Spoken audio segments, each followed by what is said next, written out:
Paghatag sang ayuda sa SAP beneficiaries gikan sa 68 ka mga lugar sa rehiyon nagapadayon. Ini gitutukan ni Daryl Marie Sarmiento.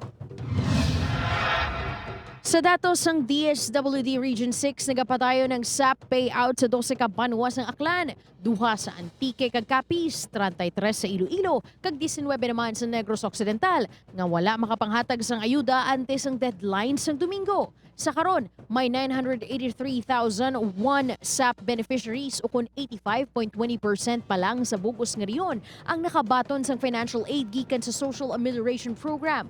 Madumduman nga tatuna ka beses nga gini-extend ang deadline sa distribution sang SAP humalin Abril 30. Samtang matapos ginkumpirma sang IATF nga mahimo na nga ma-lift ang community quarantine sa mga lugar sa riyon sunod sa DSWD, samtang wala pa sang bag-o nga pagsulundan kag regulasyon na tuhoy sa pagpanghatag sang SAP, mahimo sa gihapon magpadayon ng paghatag sang ayuda tubtub sa mga wala pa nakatapos. Patuloy lang silang mag-distribute kung hindi pa tapos, pero kailangan nilang magsubite ng panibagong request to the Secretary of DILG. Suwestyon naman sang DILG 6 sa mga hindi makatapos ang payout kag posible hindi na makapadayon sang paghatag bangod na lift na ang quarantine. Definitely, yung galing sa DSWD, galing sa national government, pag binawi na, wala na sila hindi distribute, but sabi mo nga, they have their option kung manggagaling sa kanilang ang galing sa kanilang sariling financials ng LGU.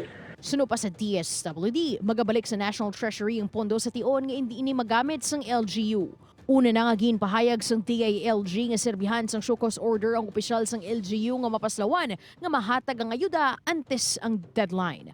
Upod kay Hans Tisierto, Daryl Marie Sarmiento, One Western Visayas.